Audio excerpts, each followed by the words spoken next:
It's home front, it's Rome, and we are here with a special guest. We had to bring her back for another episode because we got so many responses when it came to the adolescent development episode that we have with us on set once more our pediatrician who subspecializes in adolescent medicine, Dr. Asha Pemberton. Welcome again to the home front. Thank you so much for having me once again. Good. So the last time you were here, we were discussing adolescent development, and we were talking a bit about the changes and the different stages in adolescent development. Today, we're going to dive a little deeper into the adolescent brain. Is the adolescent brain itself different?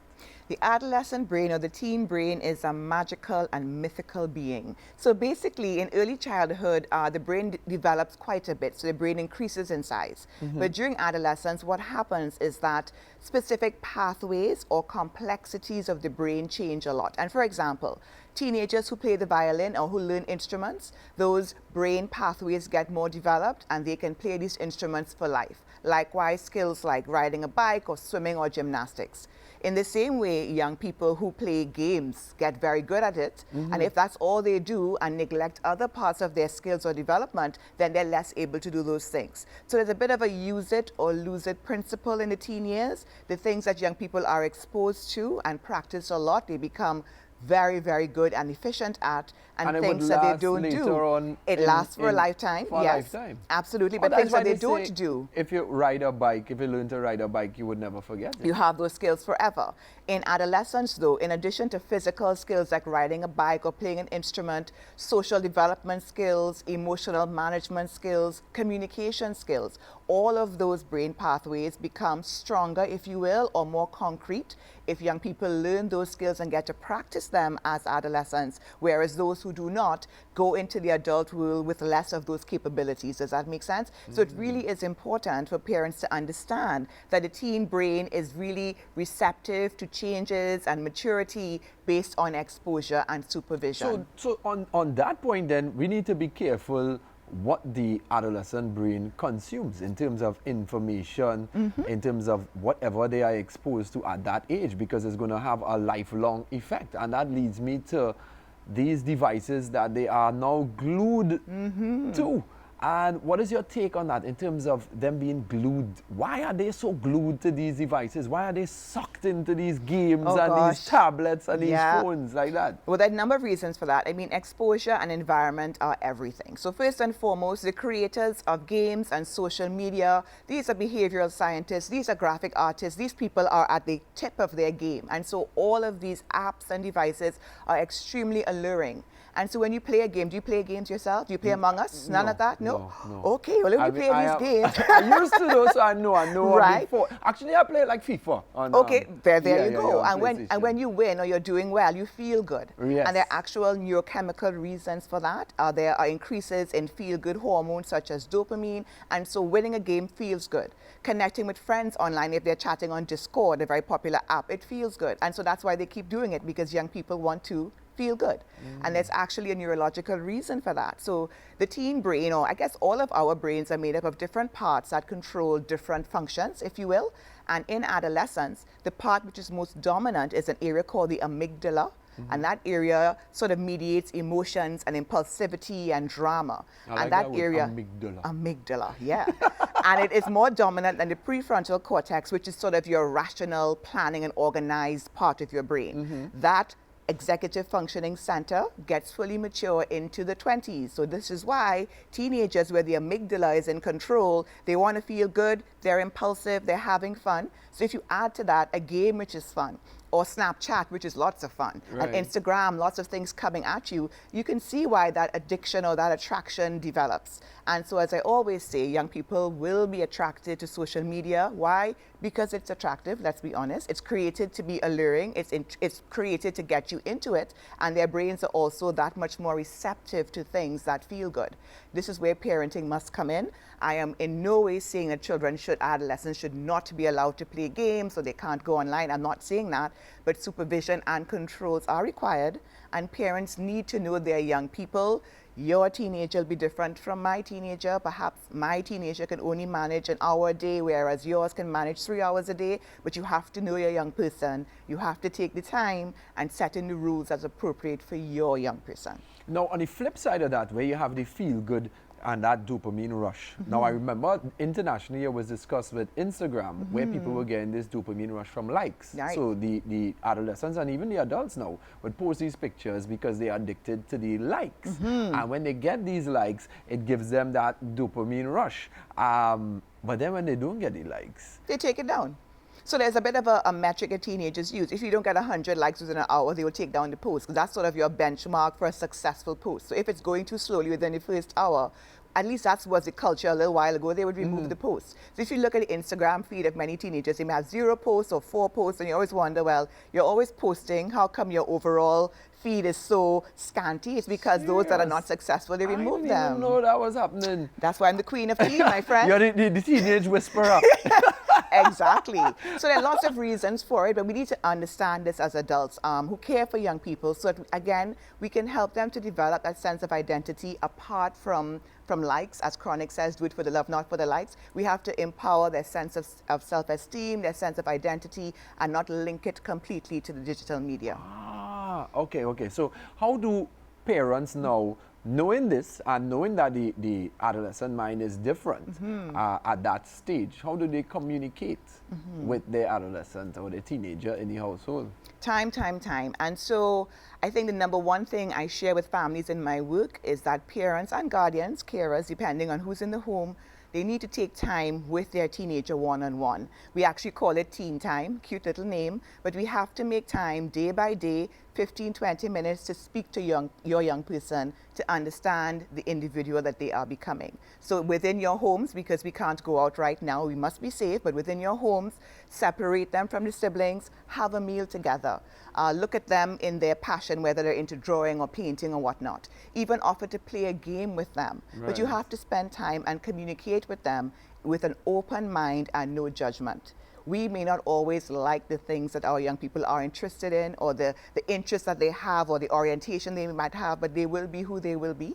And so parents have to take the time, speak to young people, open mind, no judgment, and create that connection with their teenagers. I like that, because I remember growing up, for me, my parents couldn't understand like what I was going through in terms of the music I would listen to, or Right. the games I would play, or the things that we would talk about. There was that disconnect. For them, the music that I would listen to would say, this is a raka raka buju bantan. Absolutely. I was a Wu-Tang Clan fan myself. You My see? parents couldn't get it, Whoa. you know. Yeah, there you go. All You're right, East Coast, all right. But you have to take that time to understand your teenagers. Okay, so we're going to jump inside our mindfulness moment. So everyone at home, we're going to take that deep breath in, breathe in the positivity, and breathe out the negativity.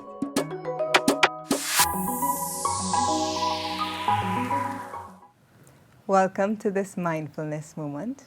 I invite you to join me as we progressively relax the body. So bringing your awareness to your legs, the lower part of your body. And as you inhale, contracting all the muscles in the legs, holding the tension, and then exhale, letting it go. Coming up to your torso, and again, as you inhale, contracting the abdomen, contracting the muscles of your chest and your back, holding it tight, squeezing it, and then with a big exhale, release and let go.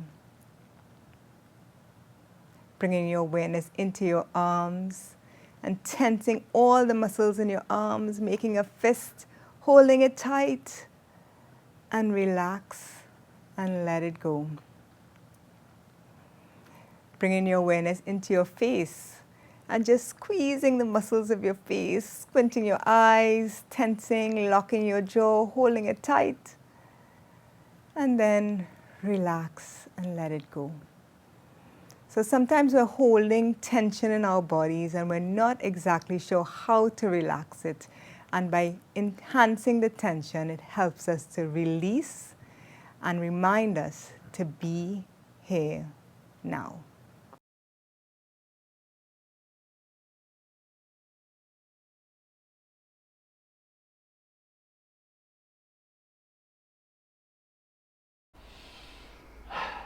And that was our mindfulness moment. We are here once again with the teenage whisperer, Dr. Pemberton. And you were speaking about something previously in terms of habits that are developed in that adolescent phase that we keep with us into adulthood. Could you give us some of the examples? Well, this is the thing. So in my work, I really try to instill a philosophy of wellness into young people. And I like to use the word forward, which I use as an acronym, because you really want to move adolescents forward from being children to becoming adults. And forward also stands for a couple of things. So F for family and relationships. So in terms of habits, we want to ingrain into young people communication skills with their parents and siblings, and to have healthy relationships with their friends.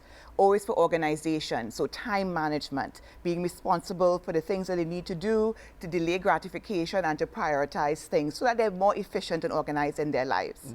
R is for rest. Many young people and adults do not get quality sleep. Many of us wake up and we feel we could go back into bed for another hour or two. That probably explains the bags under my eyes. That might be it, Rome. And so it's so important from the teenage years to let young people recognize the importance of sleep, to go to bed at an appropriate time, and to create the environment for quality sleep. All right?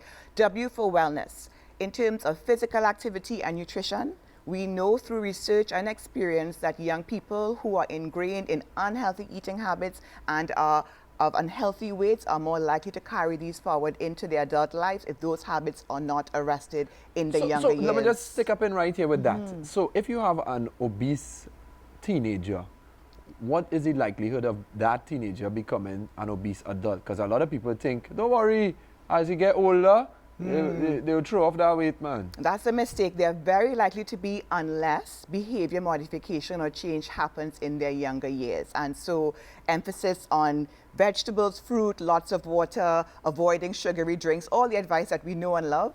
Unless you put that into play in your adolescent years, we are all of us, very likely to carry it forward into our adult years. All right, so that was W. So we're at A. We're at A for ambition. So young people are in a stage where they're developing their sense of self. It is important and critical that adults support them in their interests and in their passions and in their hobbies, because this is going to be a part of their holistic life going forward.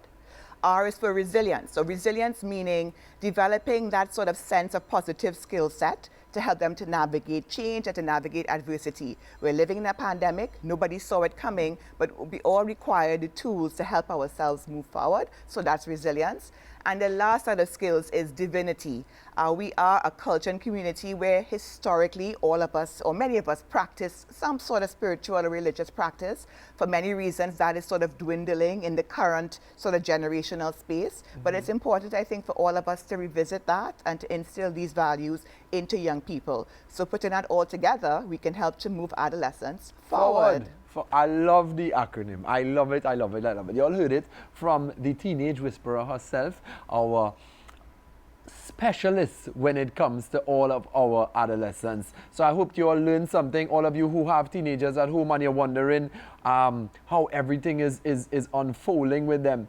But one last thing I want to ask you, in terms of as an adult, looking back, as they say, hindsight is 2020.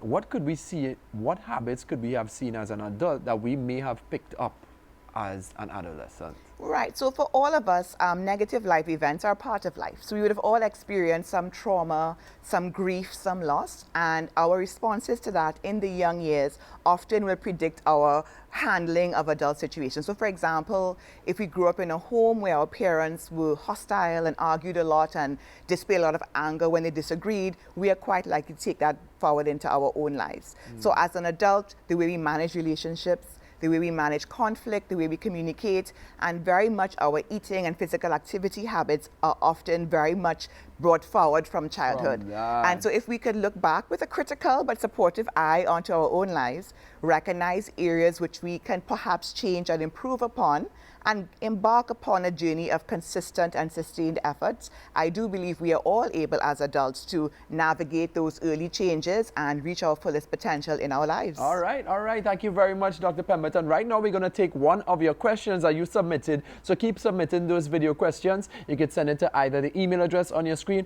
or right now we're on IG as well. It's homefront.tt. So let's answer one of those questions. Hello, Homefronts. I'm Adrian. I have a question. If I'm home alone and I'm choking, What do I do? That's an excellent question, Adrian. If you should find yourself at home alone and you're choking, no one is around to give assistance, what you need to do is find the edge of a rounded chair or table, and in the landmark where you place your hands to do the abdominal thrust, drop yourself onto that rounded edge of chair or table, allowing the object to be expelled. It's important that the chair or table is rounded to prevent further injury to yourselves. After you have done this, it's also important for you to get yourself to the nearest health facility to get checked out. I hope this answers your question. Thank you. I love the question today, and we want to keep inviting you all to send those questions. Keep on sending. We know you have a lot of questions. I'm a very curious person myself, and I have a million questions to ask. So keep on asking those questions, because on Home Front, we always stress that knowledge is power. So, Dr. Pemberton, I want to thank you very much for joining us once more for another episode here Thanks on the for Home having Front. me. I hope you're comfortable. Absolutely. Next time I'll make sure I lay out the food on the table. I look forward to Yes, that. yes, yes. So thank you all very much at home for joining us right here on TV6. And thank you very much to Dwellings for giving us this beautiful set that we have every week, every day actually, on the Home Front. And of course to our PED CARES Foundation. You know, you have to stick out the pinky finger when you're dealing with them, right? Because they support the children, and we will keep on supporting them. They are the ones that train the doctors, train the nurses, train the pediatrics. As I always say, pediatricians, Pediatricians and pediatrics. That's Okay, right, I'm just yeah. making sure. I'm just making sure. And as well, they train the paramedics, right? So they partner with the different organizations locally and internationally, even with schools. So we're going to keep on supporting them, and we thank them very much. My name is Rome. This is Dr. Pemberton, our teenage whisperer. We thank you very much for being here with us on Home Front. Yeah, like,